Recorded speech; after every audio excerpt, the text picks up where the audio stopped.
Good morning, YouTube. My 1 a.m. in the foothills of California.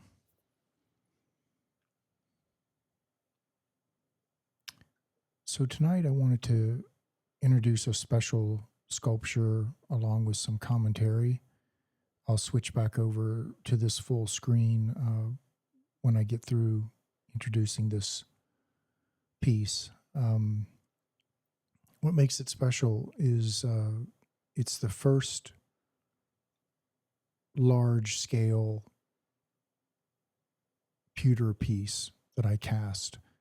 I was casting smaller things, 1 to 2 to 3 inches tall, and after doing some experiments with the direct casting into the mother mold, I braved just not necessarily winging it, but just doing a medium-sized piece. So this is called Seed Totem, and I'll describe more about it when I switch over to it. It's probably about 14 inches tall, something like this. So here we go.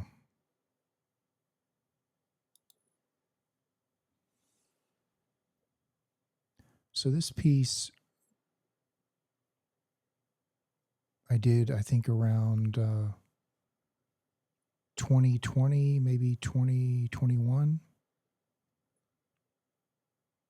And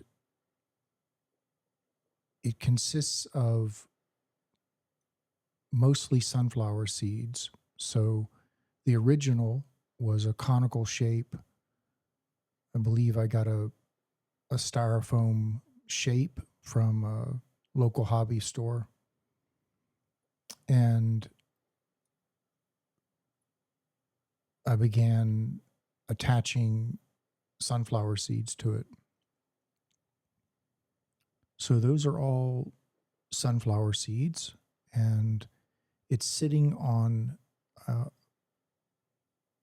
like a crescent moon base. So as far as like a frontal, more two-dimensional representation of a crescent moon, and it's offset a little bit.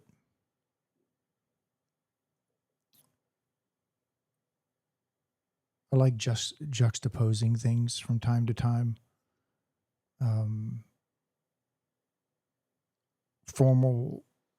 Sort of a formalism approach can sometimes be a subconscious rut if everything has to be centered all the time. This is simply not true in nature, and nor does it need to be true in sculpture. It just depends on the application. I mean, if you're being clever, it can turn into a kind of trick or too obvious, let's say. There's another word I'm looking for, but I can't think of it just yet.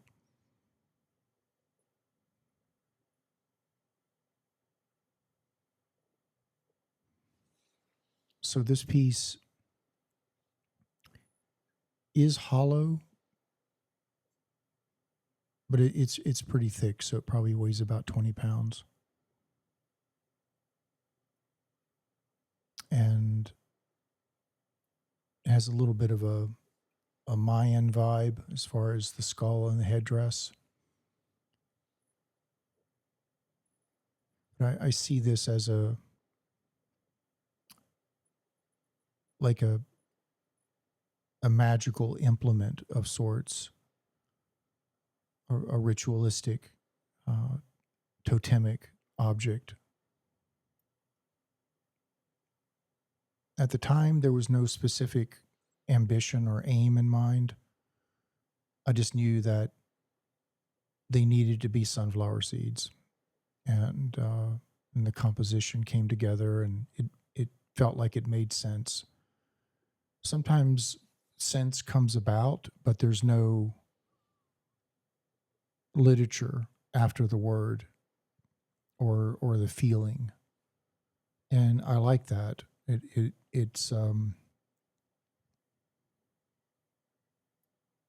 feels like it's more real when my narrative is not adopted by it or being imposed upon it.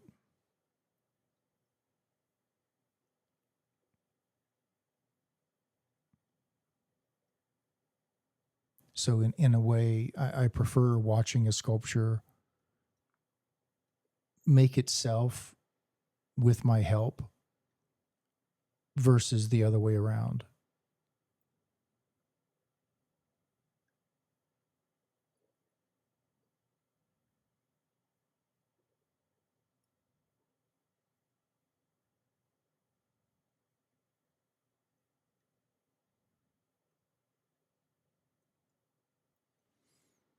So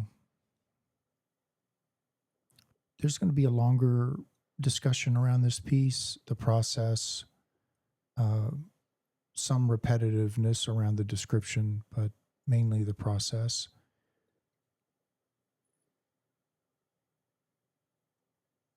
On my other YouTube channel. So I'll per my usual, I'll put a link in the description around this piece. And now I'm going to switch back over. So per my habit, I'm going to get up, go turn off all these phenomenons, and I'll be right back.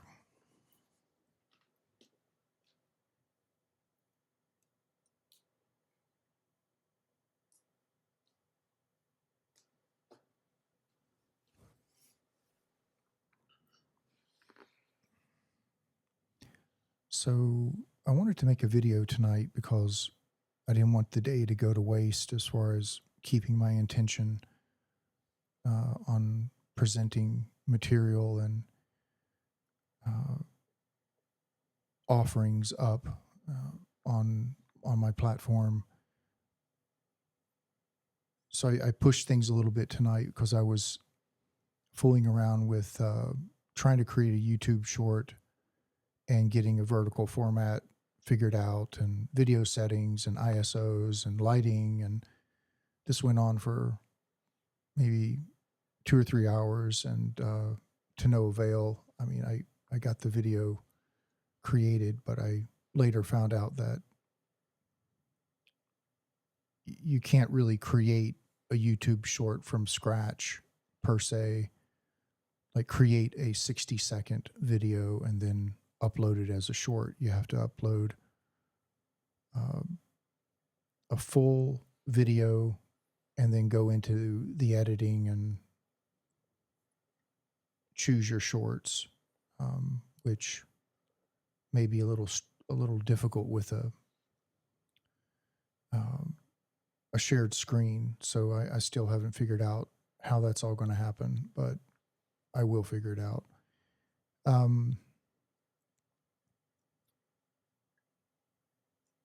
So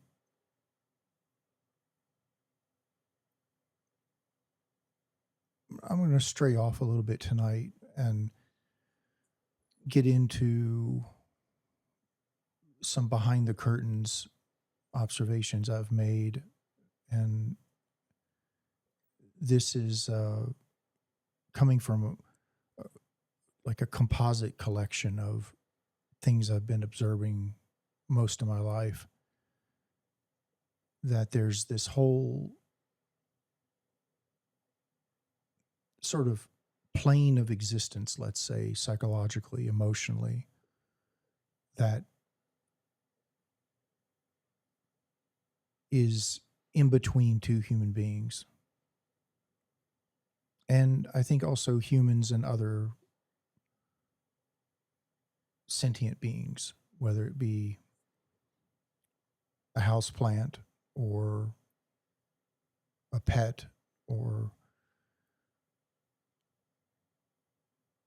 some phenomenon in nature that you connect with in a deep, intuitive way. And a lot of people might say, well, that's your imagination. And well, what if it is? It's not as if anyone knows what the imagination is. How do we know that the imagination is any less alive than the body we inhabit that contains the imagination?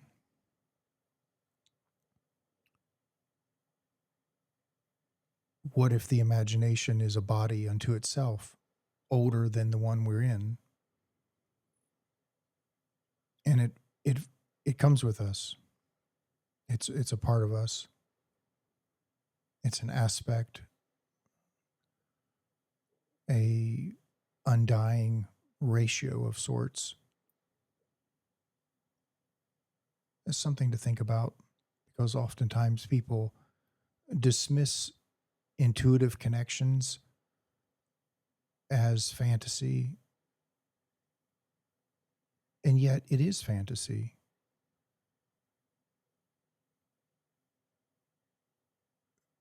I mean, we're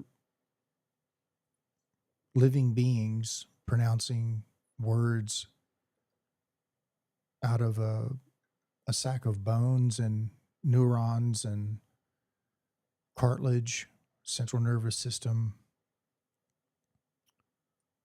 a whole host of organs and glandular activities.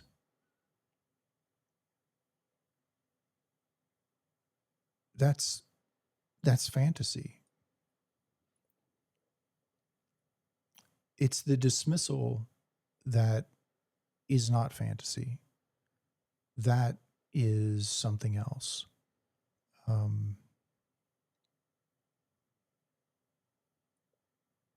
That's more of a reflection of the person dismissing it as fantasy than fantasy. So it's the way the ego borrows tools it can't use in order to cloak the real burglar in the house.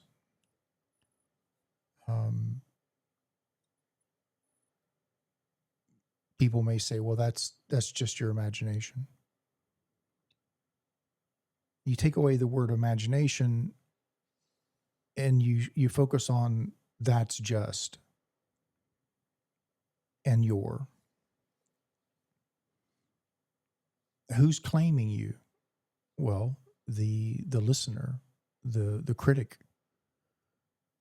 Their ego is first locating that's, dismissing just, and your. They're possessing a quality of you, and then using the word imagination to hide behind, as if somehow by default using the word imagination is already a proven dismissal, like proof of concept. And it's not proof at all. It's just camouflage for a kind of inadequacy in the person that you're trying to connect with or sharing something with. And not necessarily, let's say it's not an inadequacy as far as their life path is concerned. They may be on a different trajectory, and to each their own. But giving you the benefit of the doubt is far away from their capability in that moment. Their mind is not open, and they're mainly focused on you not being similar enough to themselves. So that's the ego.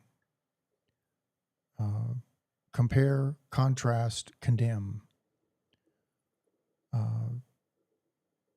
Or compare, contrast, and contain. The more people dismiss about others, the more they feel sure about themselves. But this is uh, a very shallow assuredness.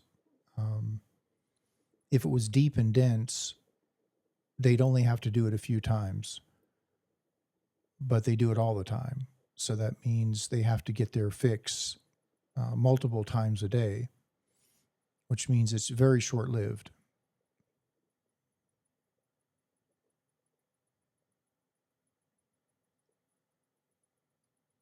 And back to this space between people, a lot goes on in perception, the perceptive space between people, triggers, assumptions, inner conclusions before you've even completed your sentence. People are hearing you, but they're not listening. They're listening to what they're going to say after you're finished speaking internally. So there's two conversations oftentimes going on between two people. The one you're sharing and the one they're listening inside their head that they're going to share with you as soon as you're done. And by the time you're done, if they haven't interrupted you yet, which is often the case, that's a whole other conversation. Interruptions. That's also the ego.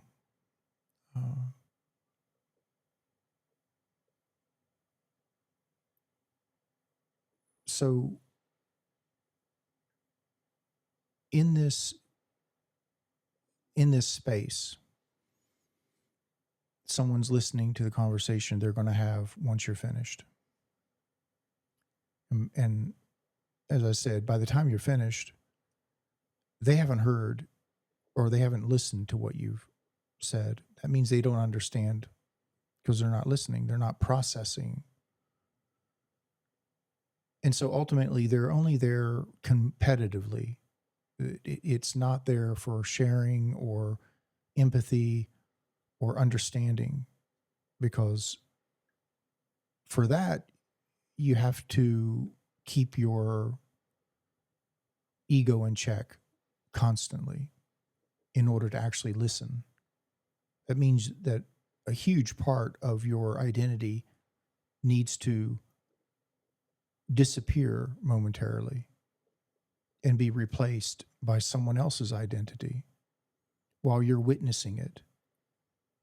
It's probably the most zen that the ego can get to in at least ordinary states of consciousness. When you shut off the inner dialogue and you just take in someone with nothing on the green screen, just a green screen, and you, the presence of you, and you listening, and letting those words and phrases and emotions do what they will intuitively, not by your own picking and choosing and judging and concluding internally as those things are entering. So this space is very active, and yet very little accountability for it in everyday society, even between, of course, individuals. There's a lot going on. So much that you might call it too much, because it starts to compound and congest and get constipated. People wig out, lose it.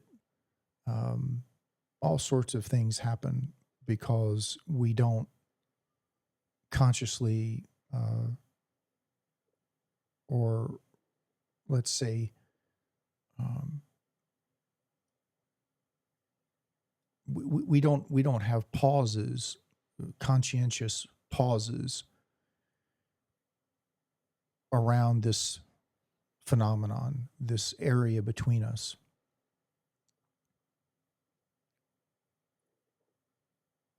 And we flippantly say things, react, and it affects others.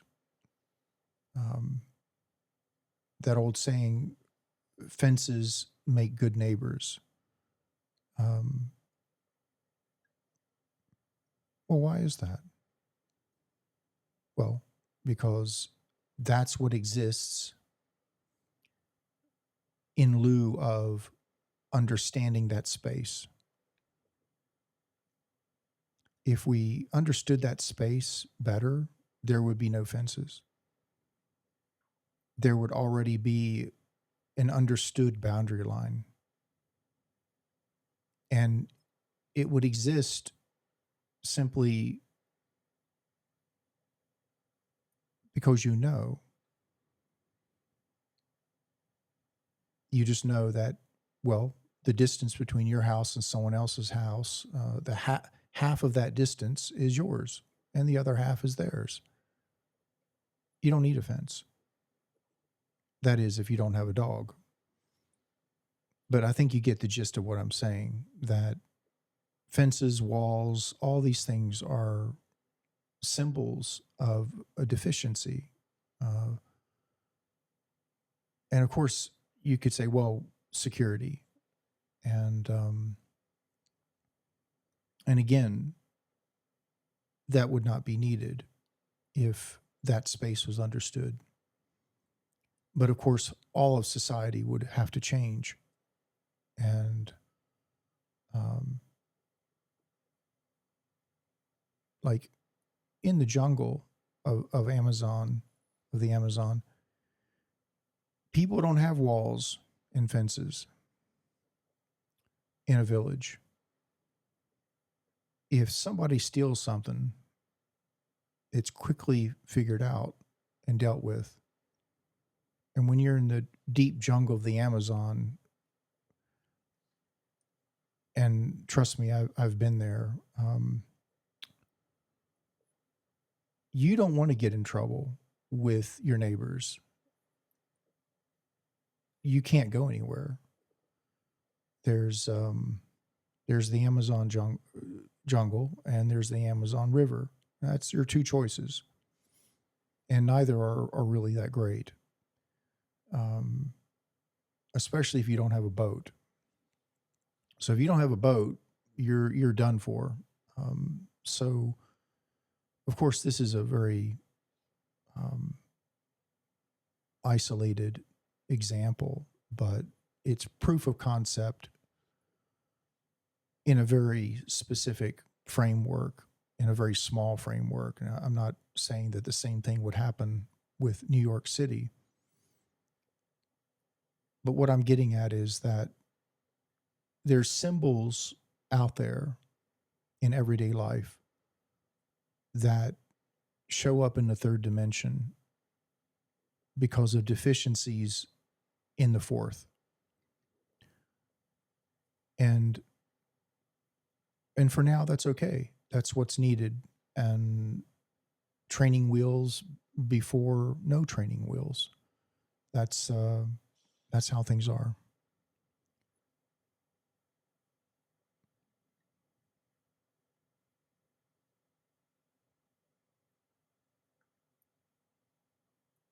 So people dumping their trash on your doorstep, that's another old trope. This happens all the time. Sometimes it happens quite bluntly, and other times it happens through people joking, like pretending as if it's funny, and the material is being shared through a joke, cloaked in a joke or humor, like a self-deprecating humor. but the information still gets through. And people have a lot of trauma and need to release it. And if they can't deal with it in their own private alchemical way, between them and themselves, it leaks out and provides a kind of company as well, camaraderie even.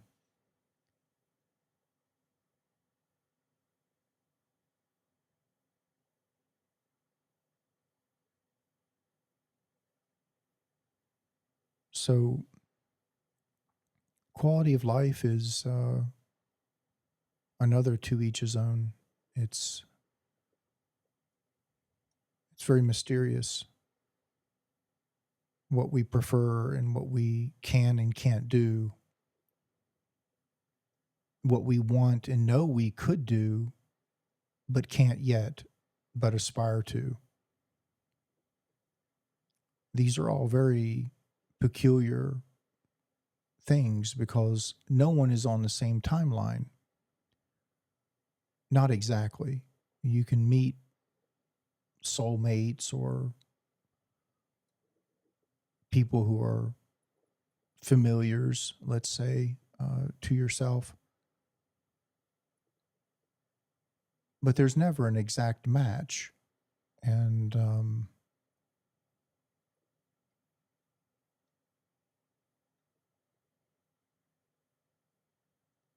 so there's an order, which is chaos, that keeps things evolving and interesting.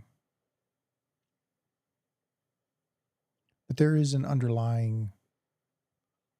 some underlying universal things that can be changed that would affect the foundational layer of society, like education, healthcare, diet,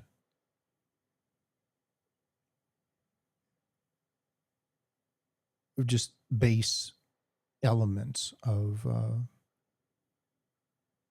the individual. Because often our base needs are underestimated in a big way. Nutrition, the quality of the food,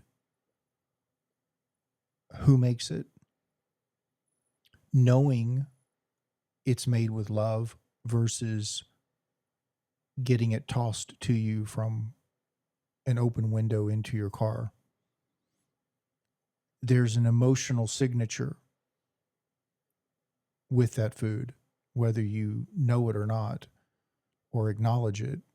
There is an emotional signature because food and the human's relationship to it, there is something going on there, that something you spend 5 or 10 minutes making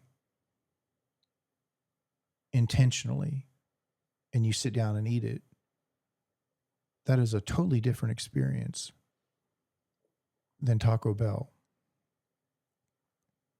So already the proof of concept is ultimately there. And so the question is, what is this other thing? Is it affecting one's quality of life? Well, sure it is.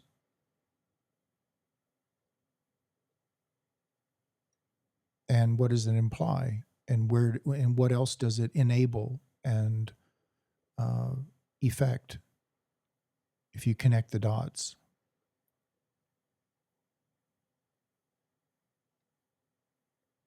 So one thing leads to another. The Industrial Revolution, strip malls,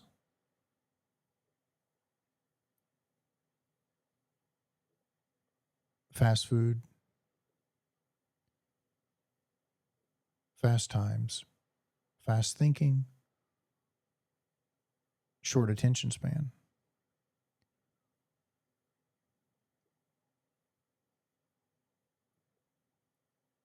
I feel like we need to slow down. We're mimicking electricity too much, maybe. Or maybe it's just an evolution, a kind of an evolutionary um, antagonist that we're having to sort of suffer in a way to get to somewhere else. I don't know, but I do think that it's good to experiment and just slow down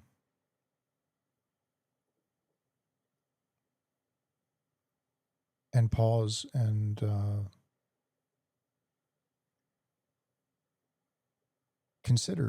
consider things, reason. One thing I've noticed with Trump and the far right and evangelicals uh, and even the left, and because it's not a evangelical versus intellectual or agnostic versus Zionist or whatever. It's a human thing. So whatever ideology or career path you have, it doesn't really matter. It's more around the individual and how they present themselves.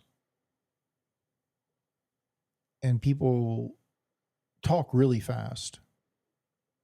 They interrupt, talk over, talk under, talk through, talk behind, talk around. Very seldom do you see two people talking with each other, especially politicians, and especially during debates. Very seldom do you see two mature individuals who can listen to each other and not get triggered and take things personally and start acting out as if they're finishing a conversation with their father or mother who passed away 20 years ago. So there's a lot of psychology and human nature that is being demonstrated, that the participant is just sort of being drug around by their own nature, their own automations, um, and the sentient being inside all that is pulling its hair out. In some cases, not all cases, but people who have a conscience in those cases, people who go back home and dwell upon how that all went and realize, holy shit, that was not me. That how did that all happen? And so it's a curious phenomenon that we can be versions of what is not ourselves. I think that deserves deeper investigation.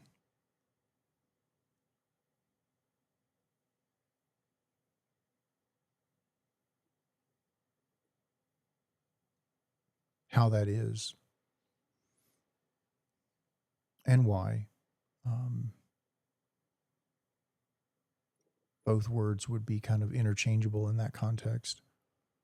So back to Trump and evangelicals and the far right and the left and Democrats and Republicans. Emotional urgency, being triggered, taking things personally, lying, exaggerating, delivering answers in a monologue that they learned an hour before the meeting, redundancy that is formal, that contains no real substance. It's just litigious jargon that maintains their innocence or not knowing.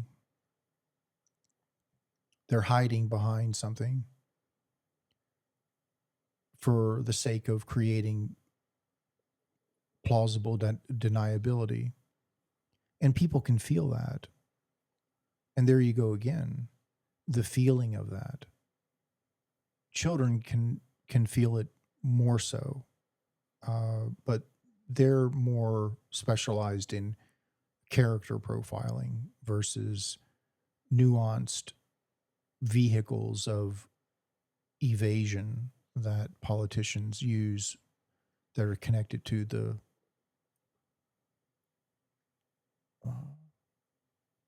the justice department or the legal world.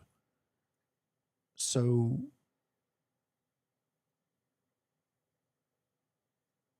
a lot of voodoo going on, and I don't mean Haitian voodoo, but I mean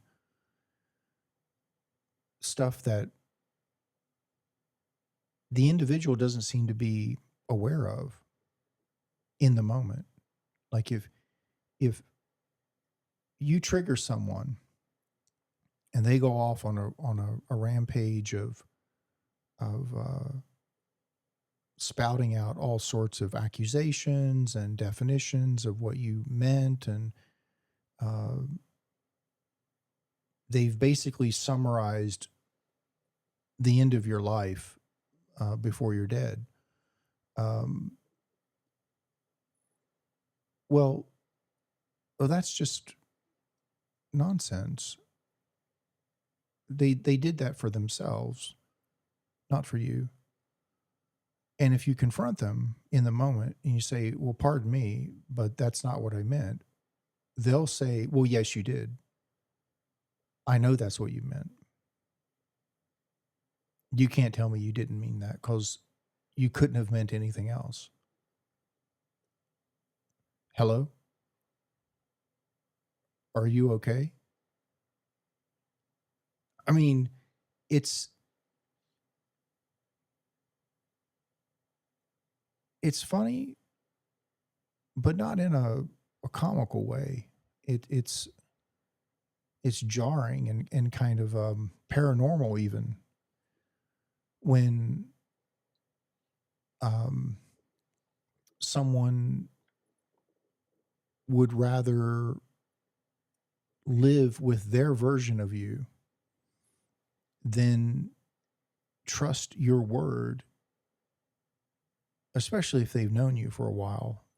I mean, I suppose that doubting a stranger is probably good practice in the beginning, but not the kind of doubt that you judge them harshly and dismiss them and never see them again.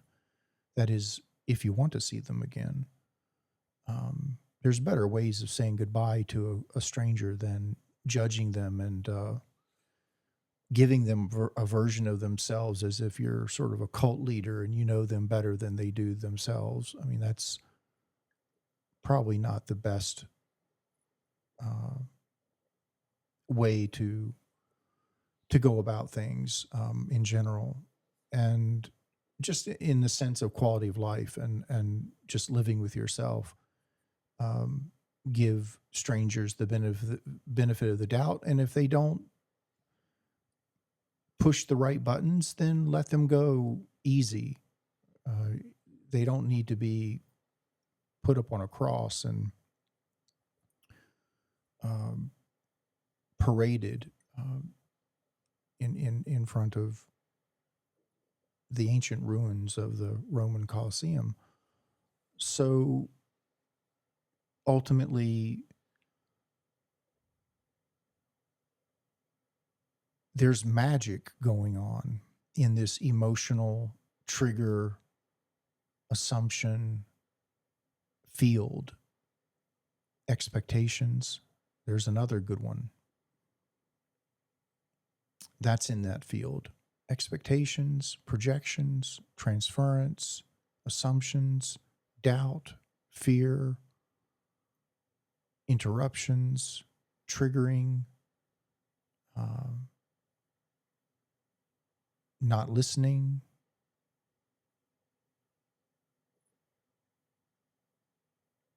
anger.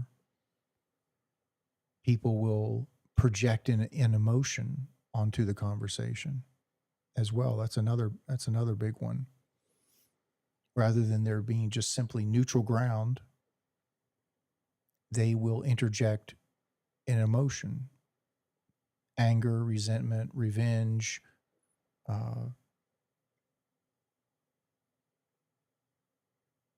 sometimes happiness can even be inappropriate depending on what you're talking about. So it's very rich. It's a rich thing, and magical thinking too. We can't forget that one.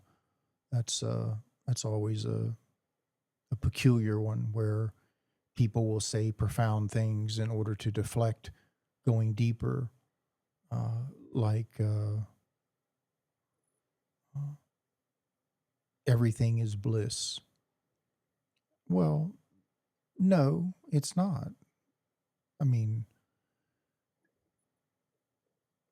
maybe if you're a light particle traveling through the universe, um, with not a care in the world of whether you're coming or going, maybe that's bliss, but that's still not everything. That's just you as a light particle. Um, Everything is not bliss. And I think if we're going to grow up and become adults and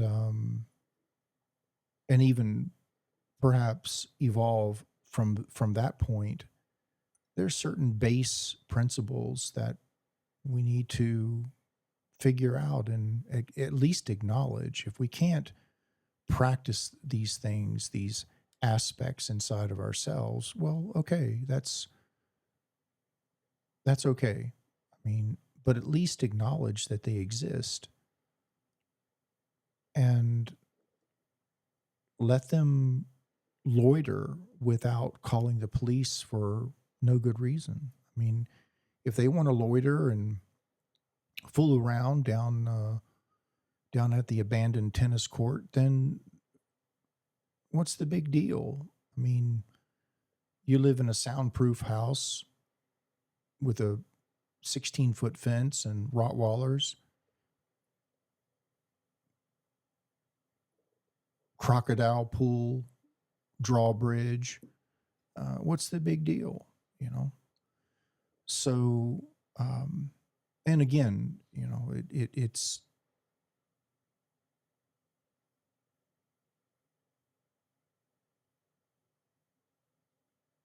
well, it's rich. Let's just put it at that. It's a rich area of contemplation.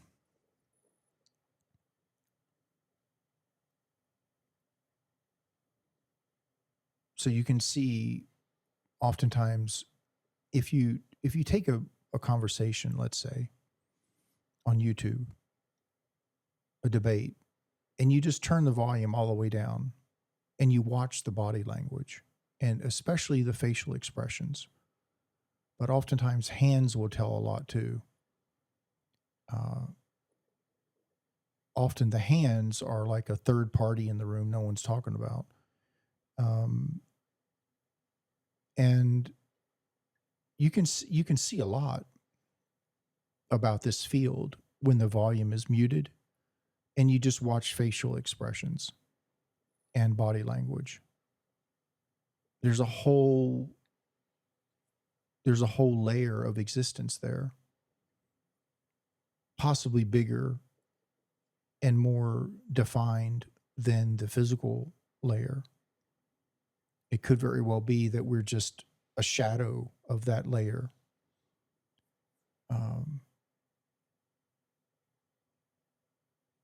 And if we claim that this layer is the only one that exists, it's like insulting that layer.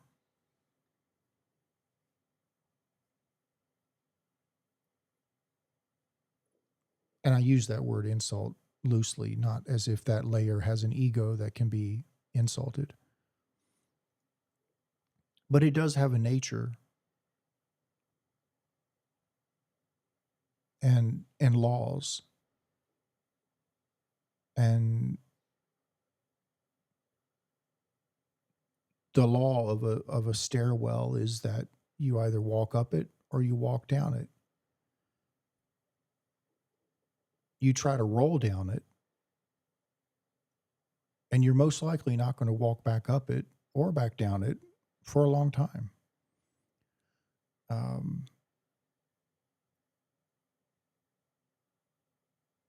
So there's things that simply don't work. And the effects of going against these laws and cobbling together things that are coping mechanisms and various denials and deflections, they have their effect on us. They accumulate and create circumstances and events. I mean, look at Israel. I mean, it was a disaster on paper in the Balfour Declaration.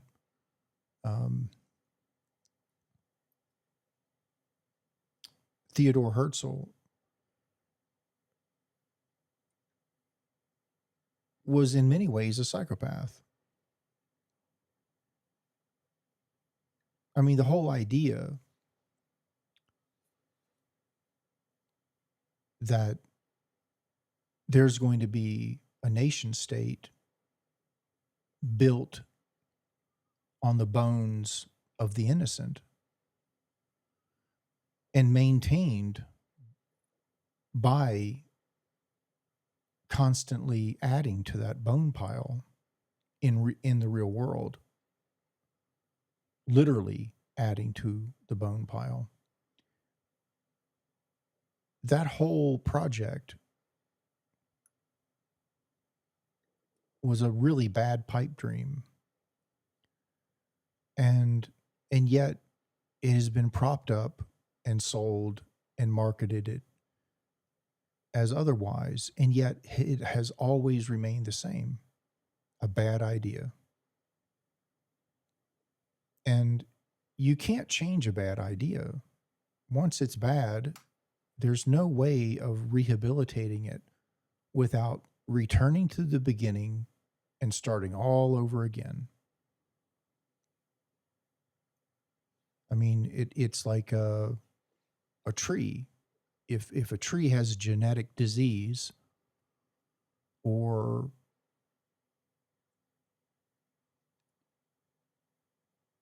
let's say something's contaminated, and it produces results that are mimicking its condition, you can't take what it has produced and change it and affect the original. It just doesn't work that way. You have to go back, admit the mistakes, undo everything, and start all over again. And I mean genetic in the sense of the structure of the idea. In case anyone out there is trying to fool around with my phraseology and clip chimp me on some sort of reference to human beings. So a mistake is a mistake. And the best, as far as I know, and I've not seen anything that can do anything better. Well, and I'm speaking like basic mistakes. I'm not talking about mass ethnic cleansing. And that's more than a mistake. But just general mistakes, the only thing you can do is apologize. you cannot put the milk back in the broken glass. That's just not how things work. And with something like Israel, all you could really do is acknowledge the mistake,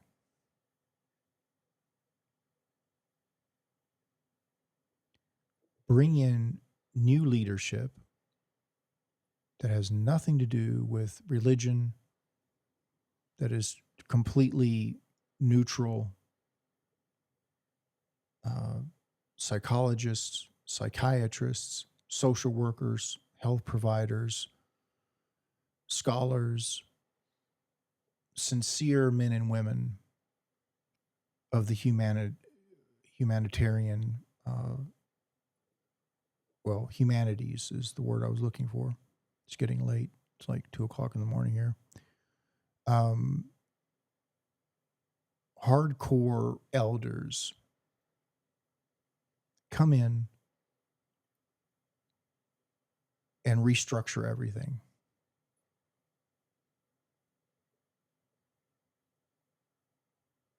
And of course, there would be huge resistance because the ego, it lives in its own shadow. That's where it's most comfortable.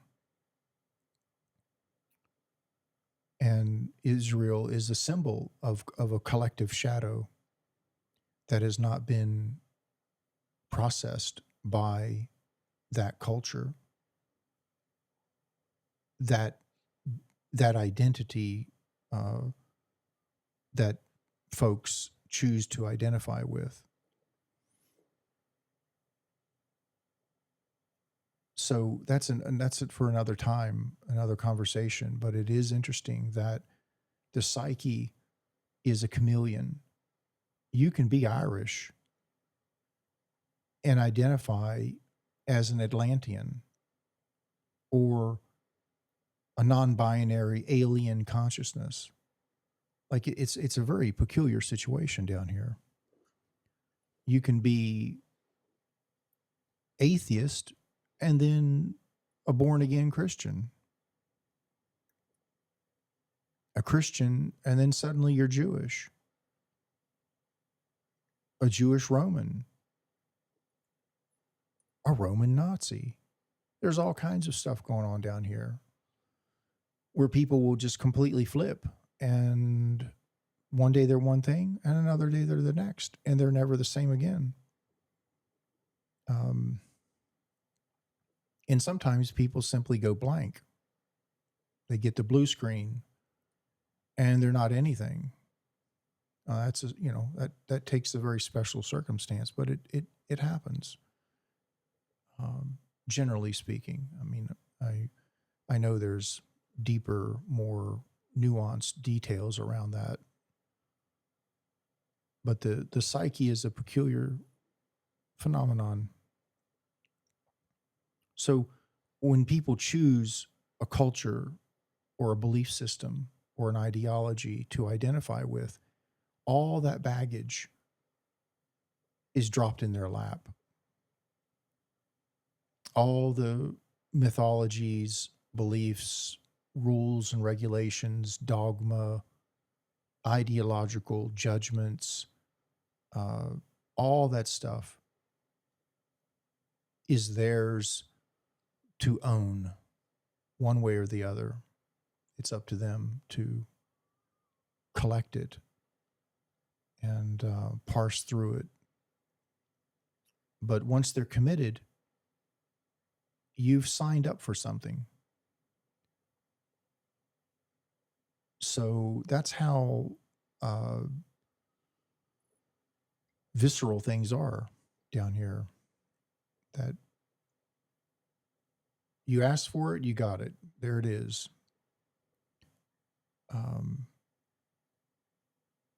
That's the ruthlessness of being human and having a will and a psyche and the power of choice and belief and all kinds of other things that are only alive when you are.